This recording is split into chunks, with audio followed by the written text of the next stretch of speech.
The first question I want to ask you is, are you employed? Objection, man. This hearing is supposed to be about jurisdiction. This court has no jurisdiction. The court has no jurisdiction to determine its own jurisdiction for a basic issue in any case before a tribunal. Well, if I have no jurisdiction to determine my own jurisdiction, how are you going to get that issue resolved? Listen, this case in this courtroom is a culpable, incompetent court of jurisdiction. You can't, according to federal case law, you can't set another hearing to reach and determine your own jurisdiction. As I've stated for the record plenty of times, I'm only handling threat, duress, and coercion, and because the prosecution falsely holds my property, and I'm here to clarify that matter. Other than that, I'm here under threat, duress, and coercion. It is completely against federal case law. It has power to act, and the court must have the authority to decide that question in the first instance. That's Rescue versus Municipal Court of Los Angeles. A departure by a court from the recognized and established requirements of law, however close apparent adherence to mere form and method of procedure, which has the effect of depriving one of a constitutional right, is in excess of jurisdiction. You have the flag right behind you, ma'am. May I interrupt you for a moment? You may not, ma'am. Then Objection. would you, when you're done speaking, would you let me know so that I can ask a question? I'm not obligated to answer any questions, so I have no intentions of answering any question. Well, I'll ask it anyway, and then I'll ask it anyway, and you can decide what you want to say. Thus, where a judicial tribunal has no jurisdiction of the subject matter on which it assumes to act, its proceedings are absolutely void in the fullest sense of the term, Dillon versus Dillon. Courts enforcing mere statutes, as it is to my understanding, that this is a statute, not a constitutional violation of law. In fact, one of the hearings I had with you, you said people are not charged with constitutional violations. I don't understand how you could be enforcing statutes and you have the U.S. flag behind you, as if you hadn't taken an oath to uphold the Constitution. Courts enforcing their statutes do not act judicially, but merely ministerially. Thus, no judicial immunity, and unlike courts of law, do not obtain jurisdiction by service of process, nor even arrest and compelled appearance. Boswell versus Otis. I've been here 3 or 4 times on the threat, duress, and coercion. Prosecution doesn't even have folders in front of him. He has no objections. He has nothing to say. He cannot prove jurisdiction. This court should have been dismissed this case. This is a culpable court of incompetent jurisdiction. The fact that petitioner was released on a promise to appear before a magistrate for an arraignment, that fact is circumstance to be considered in determining whether the first instance there was a probable cause for the arrest. Monroe versus Popper. There is no discretion to ignore the lack of jurisdiction.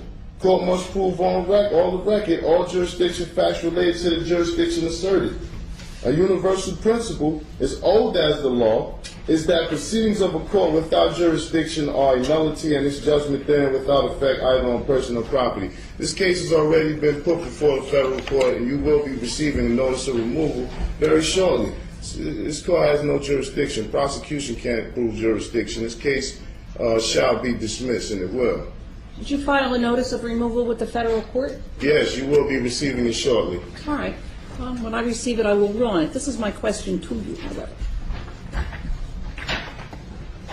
Are you employed? I'm not employed. I'm not employed with any corporations incorporated with the state of New Jersey.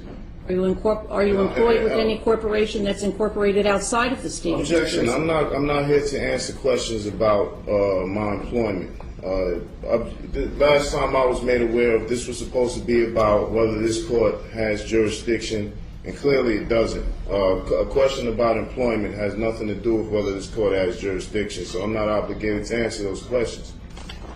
Now, I shall not be answering any more of those questions that are not pertaining to jurisdictional facts. Well, this is my question to you. I asked it before. If your position is that this court has no jurisdiction to determine its own jurisdiction. Objection, man. That is not my ruling. That is not my holding. I've given you the federal case law regarding such. Maybe you can take some time out that you need to do to recheck that, but that's what the case law says, not what I said. Well, I do have jurisdiction over you. Number one, you're here in my courtroom. Objection, ma'am. You do not have jurisdiction over me. I'm here by way of threat, duress, and coercion. The federal case law stipulates already that compelled appearance and arrest warrants doesn't give a minister acting ministerially and not judicially enforcing their statute's jurisdiction. That's incorrect and false. You do not have jurisdiction because I'm here. You've told me before when I was here that you would lock me up if I didn't come, which was threat, duress, and coercion. I think that you misstate what I told you. Objection, ma'am. I have not misstated. I have the videos. I have it on repeat 24/7. I've seen you say it. I don't recall that I said I would lock you up. Well, objection, ma'am. That's on the record. Well, you can object all that you want, sir. And I will continue to have a difference of opinion about that. All right. Well, we'll continue with today's proceedings then. And I certainly appreciate the courtesy that you extend to me. All right, Mr. Walker, I know that you are here. You wish to be heard, sir? Your Honor, I have Kevin Walker appearing on behalf of the Office of the Public Defender. We did receive, after the last hearing, a court order directing the Office of the Public Defender to represent this defendant. I did file a motion for reconsideration, noting that there has been no indigency determination, which is an essential component of our appointment. So I would ask respectfully that an indigency determination be made at this time, and absent that the earlier order directing us to represent this defendant be vacated. All right, thank you. Do you wish to be heard on the issue, Mr. Luciano? I don't, Judge. All right. I have inquired of Cheyenne Mutada Kushamurel concerning his employment. He tells me he is not employed in the state of New Jersey by any corporation, and therefore I determine that he does not have the present ability to pay for counsel to proceed in this matter. Objection, ma'am. I don't know this gentleman. I haven't made any contracts with the Public Defender's Office. I don't know what that was an attempt to do, but he does not have the authority to speak for me. So I would appreciate it if any non-identified parties determining to act on my behalf first fill out an IRS Form 56 and notify the IRS that they're acting in some sort of fiduciary capacity. All right. Let's talk about the issue of, Mr. Walker, I want to talk about the issue of jurisdiction.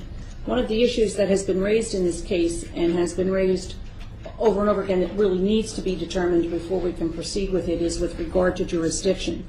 I have received, it was filed with the court, it was received in my chambers on January 7th. I'm not exactly sure if it was filed downstairs on a different day, something that has been entitled a non-negotiable affidavit of fact to dismiss with prejudice for lack of personam jurisdiction, lack of discovery, and lack of an injured party. It purports to raise the issue before the court of lack of jurisdiction with regard to Cheyenne Mutada Kushamurel. Despite what Cheyenne Mutada Kushamurel says, this is not an application to the court to dismiss anything with anything. There are certain ways, as you are aware, Mr. Walker, to bring issues before the court.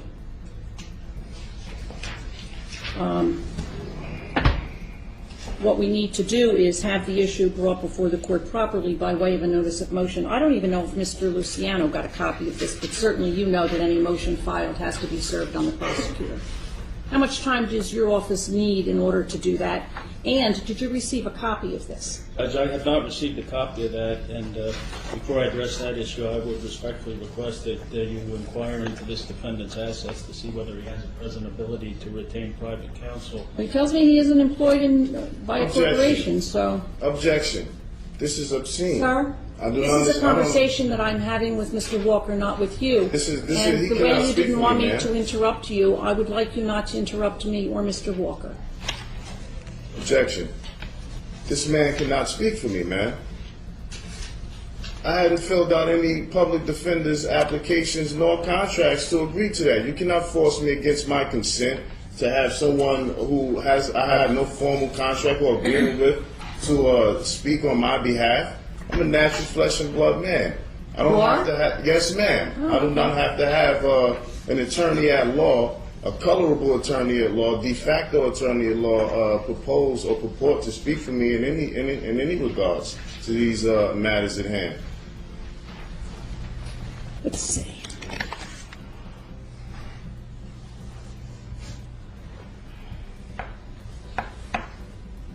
March 23rd, sufficient time, Mr. Walker? I think so, Judge. All right.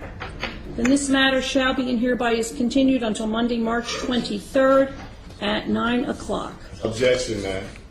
The notice of removal is already in. You will be receiving it today. So, If I receive it before March 23rd at 9 a.m., I am aware of my obligations when a matter has been